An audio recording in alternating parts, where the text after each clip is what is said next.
From stories around the world to stories here at home, this is the National News Broadcast. A pleasant evening. I'm Delanjali Ananda. Good evening, I'm Clifford Richards. First of all, we take a look at the headlines. Police say 30 statements have been recorded into the death of the girl with burn injuries at MP Rishad Badruddin's house. 412,000 vaccines have been given yesterday. A warning issued stating global Delta variant could increase within the next few months. Taliban fighters intensify their activities with the withdrawal of US troops. A new world record established in the 4x100 women's freestyle swimming in the Olympic Games. Moving on to the stories in detail. Police media spokesman Senior DIG Ajit Rohana says that 30 statements have been recorded in connection with the investigations into the death of the girl who died with burn injuries at the house of MP Rishad Badruddin. He said that a full report on the investigation will be submitted to court tomorrow. Mr. Rishad Badruddin's wife, father, wife's brother and the middleman have been arrested in connection with the death of the 16-year-old girl who died of burn injuries while in domestic service. The court gave permission to the police to detain and question them for 48 hours after they were produced in courts yesterday. Thereafter, they were produced before the judicial medical officer. The police said that the wife of Mr. Badruddin is kept at the Kirlapana police station and the three other suspects at the Burala police station for investigations. They will be produced in court again tomorrow. Senior DIG Ajit Rohana said that statements of about 30 persons have been recorded in connection with the incident. Statements of the persons who were at the house of the former minister, persons who visited the house and left, also recorded. Statements of workers at the house have also been recorded. A full report will be submitted to court tomorrow.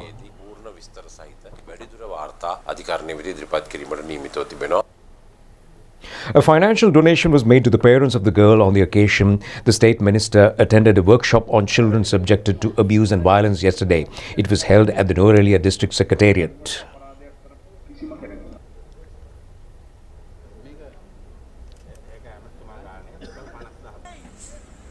A protest was conducted near Thalawakele bus stand today demanding severe punishment for suspects arrested in connection with the death of Ishalini. A women's organisation had also organised a protest in Trincomalee town demanding justice.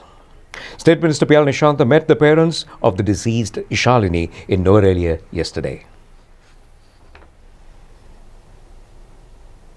The highest number of vaccine doses given to the people under the COVID vaccination program has been given yesterday. The epidemiology unit said that it was 412,211. The first dose of the Sinopharm vaccine has been given to 306,622 yesterday, while the second dose has been given to 35,720. The first dose of the Moderna vaccine has been given yesterday to 69,830. The second dose of the Sputnik V vaccine has been given to 39. During the last 7 days, 1,549,214 vaccine doses have been given to the people. 412,211 doses have been given yesterday, which is the highest number of doses given within a day. 8,907,559 vaccine doses have been given to the people under the COVID vaccination program.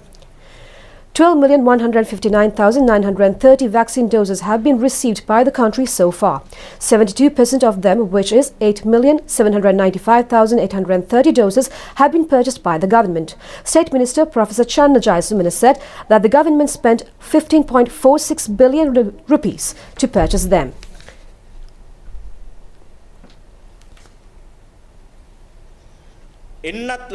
Shiny Embassy said in Sri Lanka says that Sri Lanka will get another 1.6 million Sinopharm vaccine doses on the 27th morning. Issuing a Twitter message, the embassy said it is a donation for Sri Lanka.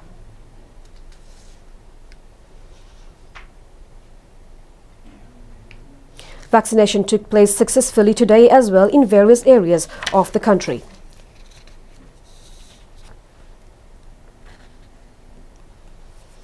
The program to give vaccines to three-wheeler and school bus drivers in Kalathura North and South Police Divisions took place today at Kalathura National Hospital Health Institute. A special sticker was pasted on the vehicles of the drivers who were given the vaccines to identify them.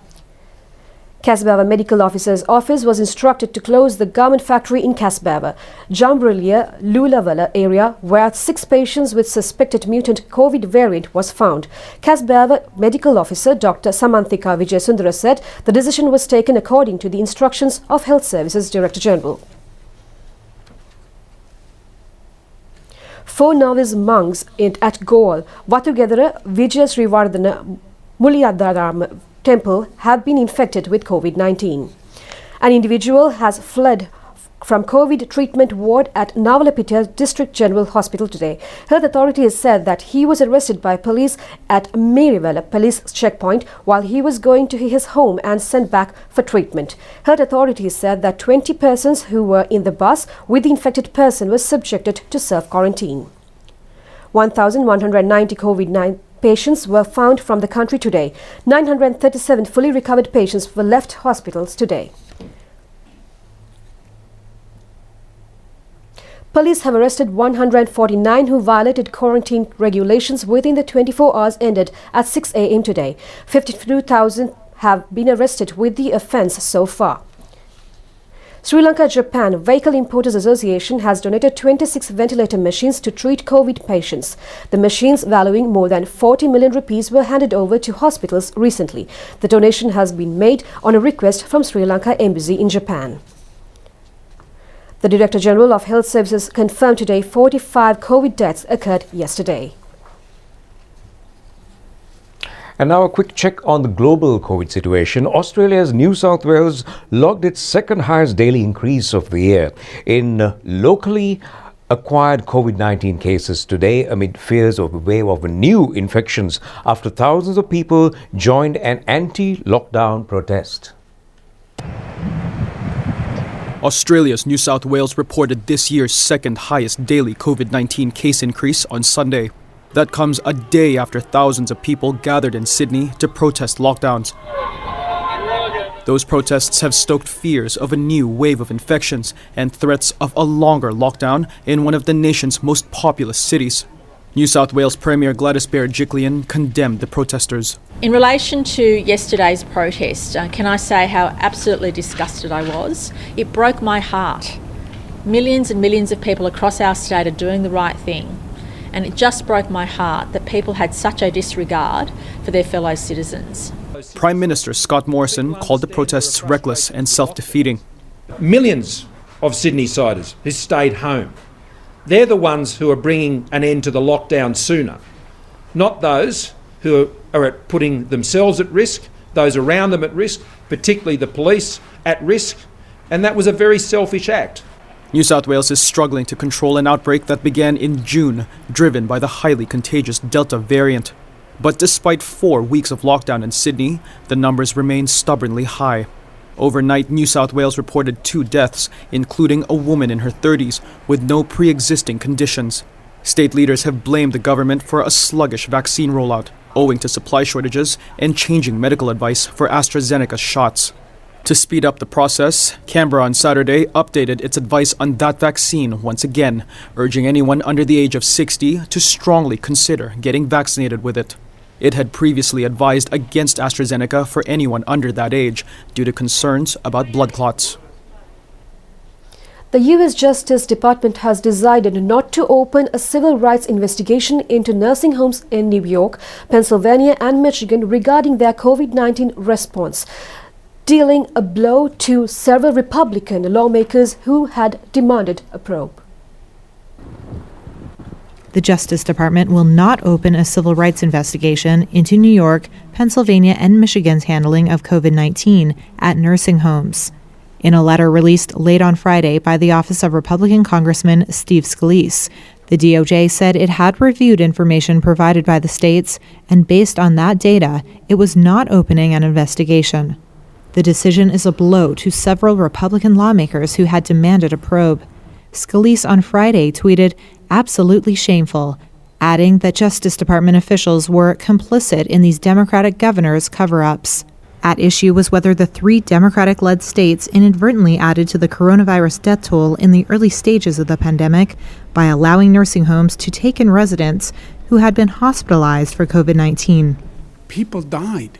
New York Governor Andrew Cuomo, who became a national figure in the fight against the virus, came under fire in particular. He battled allegations, including from the state's attorney general, that his office had significantly undercounted nursing home deaths and implemented policies that may have boosted the death toll. Cuomo's office did not immediately return a message seeking comment on Saturday. And now we come back to more stories from home.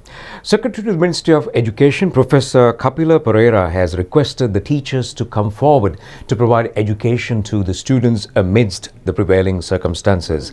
He made this request while attending the function to open the two-storied building constructed at Horana Takshila Vidyalaya premises.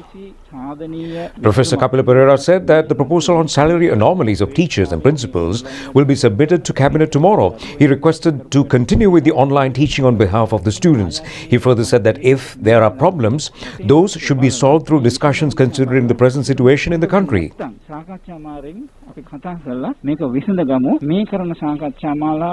State Minister Professor Channa Jayasumana pointed out that the coronavirus could spread due to the organizing of protests violating quarantine regulations. It has been reported that a teacher in Matale is providing education free of charge to students.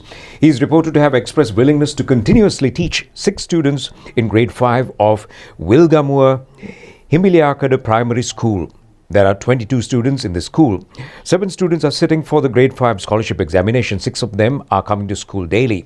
The teacher is a resident about 15 kilometers away from the school. The teacher, named Vasanta Ekanayaka, is committed for the education of the students. Using organic fertilizer for cultivations without toxins is taking place successfully island-wide. Many farmers are producing organic fertilizer for their cultivations themselves. Minister S.M. Chandrasena opened organic fertilizer production house set up at Anuradhapura, Nachaduwa and Kalaoya areas. The minister inspected organic farmlands maintained at Kahadagasdingalia and Galanbindunuvawa areas and discussed problems faced by the farmers. Mr. Anandanani Akara is successfully maintaining a tomato cultivation at Uvaparanagama Yahalarawa area. He has used organic raw materials as pesticides. Anuradhapura Lake House journalist Chitrani Kaluarachi has cultivated vegetables and fruits. Farmers at Talankuda area under Batiklo Munmai Pattu Divisional Secretariat area has grown vegetables as in-term crop using organic fertilizer. Prime Minister Mahinda Rajapaksa says that the late Mr. R. Rajamahendran, who stood for the people's right to know information, was a forerunner who modernized local television and radio. The Prime Minister has mentioned this in his condolence message issued in connection with the passing away of the chairman of Capital Maharaja Organisation Limited, R. Rajamahendran. Prime Minister Mahinda Rajapaksa has pointed out that the late Mr. Rajamahendran provided benefits to thousands of people by maintaining a business network. As a talented entrepreneur, which added strength to the economy. The message has said that Mr. R. Rajamahendran, who was the owner of Sirasa Shakti and MTV Media Networks, performed his duties on behalf of the country as an entrepreneur as well as a social worker, while taking measures to uplift the livelihoods of rural communities. The Prime Minister's message said that he expresses condolences to the family members of the late Mr. Rajamahendran and all the MTV Media Network team. Chairman of Capital Maharaja Group, R. Rajamahendran, passed away this morning. His funeral was held this afternoon at Boralla General Cemetery. A group of people, including relatives and also opposition leader Sajid Premadas, were present on this occasion. Several roads developed in the Badula district were vested with the people today and yesterday under patronage of MP Dilan Pereira. The roads have been developed under the Saubhagya Manpeth project to develop 100,000 kilometers of roads. 6.6 million rupees have been spent to develop Atampitiya Gurukhandura Road. It will benefit people in Atampitiya, Gurukhandura, Vatabadda, Nilatugoda and Galaboda areas. The second stretch of Hali Ala at Ampitiavatta Kovil Road was vested with the public yesterday. The road is 2.4 kilometers long.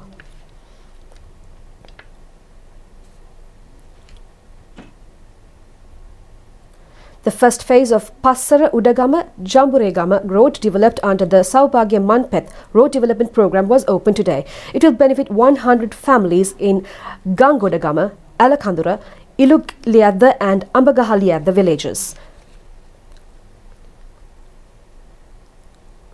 Medarampitiya Polgahawatta Road in Passara electoral division was vested with the public today. The project was implemented under the Rural Road and Infrastructure State Ministry of the Ministry of Highways. Nearly 60 families will be benefited from the project.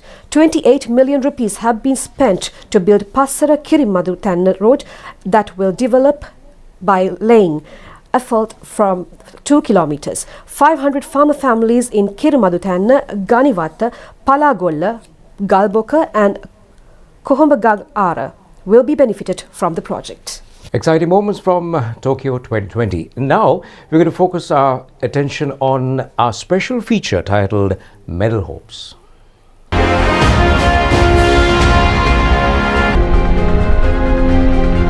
Well, our focus this evening is Isuru Lakshan, who represents the 400 meters event. He won the silver medal in 800 meters at the 2018 Junior Athletics Championships. Isuru Lakshan won gold medals in 400, 800 and 1,500 meters at the John Tarbert Athletics Championships in 2018. He also took part in the 2018 Junior South Asian Athletics Championships and won the silver medal in the 800 meters. Isuru Lakshan was selected in 2019 for the senior athletics pool due to the talent shown for the 400 meters event.